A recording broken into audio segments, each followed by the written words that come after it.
Hello everyone. So we are discussing the back exercise questions of the chapter Structure of Atom. And today we will discuss question number 37. So here the question is, the diameter of zinc atom is 2.6 angstrom. Calculate A part, radius of zinc atom in picometer, and B part is number of atoms present in a length of 1.6 centimeter if the zinc atoms are arranged side by side lengthwise. ये बिल्कुल वैसा question है बेटा जैसा भी हमने पिछले दो क्वेश्चंस किए हैं, question number 35 and question number 36. देखो सबसे पहले हम यहाँ पर लिखेंगे कि आपको गिवन क्या क्या है बेटा. आपको दिया हुआ है डायमीटर ऑफ जिंक एटम, तो यहाँ पर लिख लेंगे D is equals to 2.6 angstrom. Calculate क्या करना है ए पार्ट में बेटा, आपको निकालना है radius of zinc atom in picometres.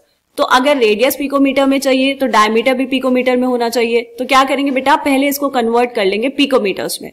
कैसे करना है देखो, जो ये है 2.6 एंगस्ट्रॉम, क्या मैं इसको लिख सकती हूँ बेटा 2.6 इंटू 10⁻⁻10 मीटर्स. ओके, पिकोमीटर क्या होता है बेटा, 1 picometre is equals to 10⁻⁻12 metre. तो मुझे क्या करना है, इस 10⁻⁻10 को बनाना है 10⁻⁻12.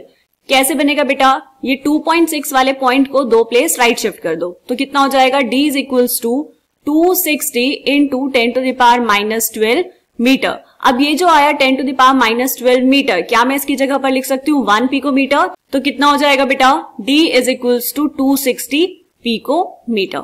ठीक है, इतना हो गया बस. अब क्या करना है, अब तो सिंपल आपको रेडियस कैलकुलेट करना है. तो रेडियस कितना होता है बेटा, radius is equals to diameter divide by 2 is equals to diameter कितना 260 picometre divide by 2. Simple calculation कितना आ जाएगा बेटा, ये आएगा आपके पास 130 picometre. This is the answer of A part.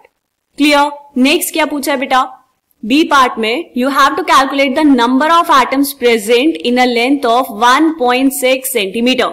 तो क्या करेंगे, यहां पर भी पहले हम इस लेंथ को कन्वर्ट कर लेंगे मीटर्स में. तो लेंथ आपको दी है बेटा 1.6 सेंटीमीटर, 1 मीटर में होते हैं 100 सेंटीमीटर्स. तो ये कितना हो जाएगा 1.6 इंटू 10⁻⁻2 मीटर. क्या निकालना है, कितने नंबर ऑफ एटम्स प्रेजेंट होंगे 1.6 इंटू 10⁻⁻2 मीटर की लेंथ में अगर हम जिंक एटम्स को साइड बाय साइड अरेंज करें. देखो बेटा, अगर यहां पर ये है जिंक एटम्स, तो एक एटम ये रखा, फिर ये दूसरा एटम रखा, फिर ये तीसरा एटम, है ना. ऐसे आप कितने एटम्स रख पाएंगे कि ये जो टोटल लेंथ है ये कितनी हो जाए बेटा, टोटल लेंथ हो जाए 1.6 सेंटीमीटर, और उसी को हमने मीटर में लिखा है 1.6 इंटू 10⁻⁻2 मीटर्स. राइट. तो क्या करना है, देखो एक एटम का डायमीटर हमें पता है D. हमने माना कि n एटम्स को अगर आप ऐसे रखेंगे लेंथ वाइज तो 1.6 इंटू 10⁻⁻2 मीटर की लेंथ आपको मिल जाएगी. n एटम्स को हमने रखा है, एक एटम का डायमीटर है D, तो टोटल लेंथ कितनी आनी चाहिए 1.6 इंटू 10⁻⁻2 मीटर. n की वैल्यू आपको कैलकुलेट करनी है, तो n की वैल्यू कितनी हो जाएगी बेटा 1.6 इंटू 10⁻⁻2 मीटर डिवाइड बाय, अब डायमीटर की वैल्यू भी वही रखेंगे जो मीटर्स में है. कौन सी बेटा, ये है यहाँ पर, कितना हो जाएगा 2.6 इंटू 10⁻⁻10 मीटर. 260 इंटू 10⁻⁻12 मीटर भी रख सकते थे, कैलकुलेशन में कोई फर्क नहीं पड़ेगा बेटा, आंसर उतना ही आएगा. ठीक है, ये पॉइंट से पॉइंट कैंसिल, तो कितना है आपके पास n is equals to 16 divide by 26 into 10⁻2 plus 10, कितना हो जाएगा 10⁸, और मीटर से मीटर तो हो गया कैंसिल. ठीक है बेटा, तो फाइनल आंसर यहाँ पर कितना आ जाएगा, 16 को डिवाइड करेंगे 26 से तो ये आ जाएगा आपके पास 0.6154 इंटू 10⁸. एंड इसको हमें लिखना है साइंटिफिक नोटेशन में, तो कितना हो जाएगा n is equals to 6.154 into 10⁻, point को राइट शिफ्ट किया है तो पावर एक कम हो जाएगी 10⁷.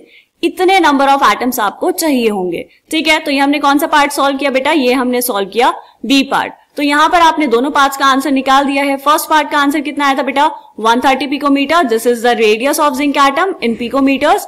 एंड सेकंड पार्ट में क्या निकालना था बेटा, बी पार्ट में आपको बताने थे नंबर ऑफ एटम्स जिनको हम प्लेस कर सकते हैं साइड बाय साइड. क्लियर. ये वाला क्वेश्चन समझ आया बेटा, सिंपल क्वेश्चन था. आप अच्छे से पढ़ते रहिए, खूब सारी प्रैक्टिस करते रहिए. मिलते हैं नेक्स्ट क्वेश्चन में, तब तक के लिए बाय बाय.